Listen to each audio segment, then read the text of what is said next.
basically, we've done only one other session with this tool. This is just a rope, and what it is I'm laying down I'm teaching her the ABCs of the binary code of yes, no, on, off, black, white, zeros and ones. So as she learns that there's consequences for certain actions, the more clarity and the more repetition you get into doing the same thing, the dog will start to gravitate towards not pulling, jumping, or fighting, and it'll start understanding the basics of what the leash tug means, and that it ought to comply with the tug. And if you mark it with a verbal command, such as correction like no, I prefer is like a yellow light, it's a softer no.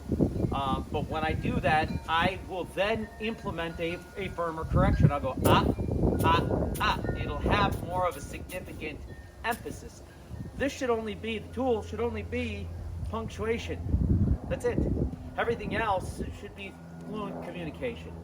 And so that's what we're going to work on with her before we bring out the lifeline, because then I don't have to worry so much about the major fight on the lifeline in the early stages and imprinting some sort of resistance or fear early on in the game. If I do a couple warm-up sessions before I introduce the lifeline, this dog just got here, so within the last 24 hours. So the more that you do your long line work, all right, and all you'd want to do is, especially when that dog wants to go out and explore, you give her 10 feet or whatever your rope allows, and then let her get to the end, and then just gently guide her back in.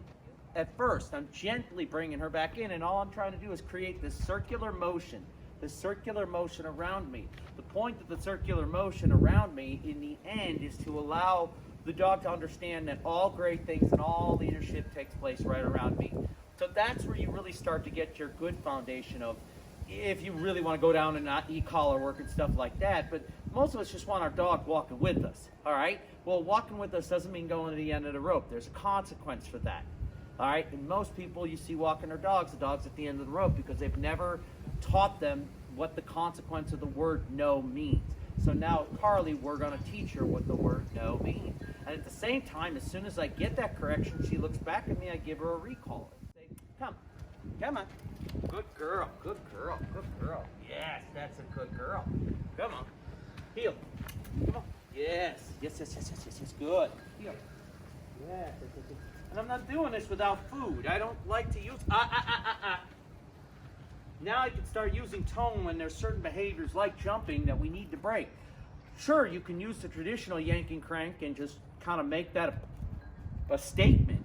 And for some dogs, after a while, that may be the proper course of action, but not until you taught the dog a whole new language. At least communicate with the dog first, and then through repetition and through consequence, then when it is time to actually institute a correction, you'll find that you won't have to do it that hard. That the timing and the sound of the correction at the same time, that dog has ever been to the end of the leash or ever been seriously corrected. Now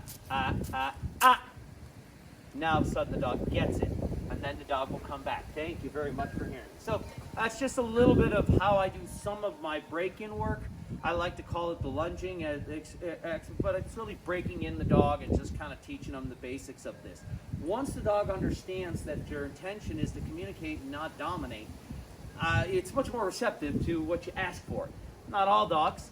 There are some are more hard-headed, but in this case with Charlie, good girl, come.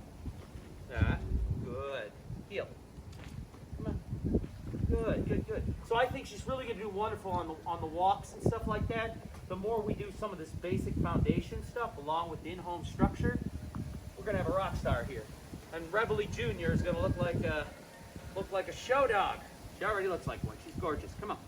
All right, guys. Thanks for choosing Tags Canine.